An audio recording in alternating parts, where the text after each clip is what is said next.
Hi friends, this is Yojna Jain back with the series of performance testing. We have multiple type of performance testing like stress testing, reliability testing, scalability testing, endurance testing, volume testing, capacity testing, recovery testing, and load testing. In this video, we are going with the load testing and the stress testing as these are the main backbone of every system.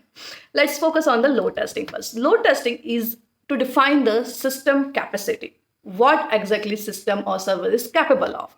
Think about it. We want our system to be handle 500 requests per second. Then we need to send 500 requests per second to the server and identify the response time, average response time, and throughput so that we can find out what exactly our system is capable of. As a result, we need to make sure that our server or system is working perfectly in normal traffic. On top of it, stress testing is more than the load testing. Whatever the breaking point of our server or system, we need to identify that. Think about a scenario, same scenario. Our server is able to handle 500 requests per second, then we need to send 1000 requests, 2000 requests per second, and note down the response time, server downtime, and everything. This will help us to find out what exactly we are able to handle with our server capacity. Like we are having the recovery scenarios or other handling scenarios available with our servers.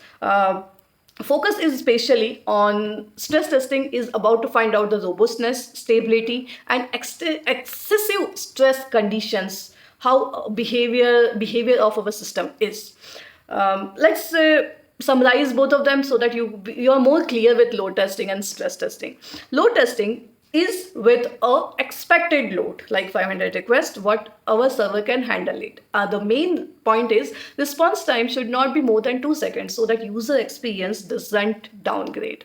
Where stress testing is about to find out the max capacity, what our max capacity of our servers to handle the proper users load on our system.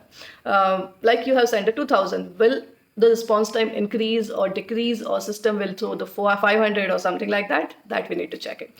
Second goal, the goal is of load testing is to set the performance benchmark, where goal of stress testing to find out the failure points and provide the recovery ability at that time. Third one is the outcome of load testing and stress testing. Outcome of load testing is like optimize our system, our server for the typical set users like 500 users, but for 500 users it should work perfectly, it should not break anywhere. But stress testing, we need to prepare for the recovery and system crashes. Hope you understood the difference between load testing and stress testing. We will meet again in the next video tomorrow at the same time. Thank you so much guys. Please subscribe.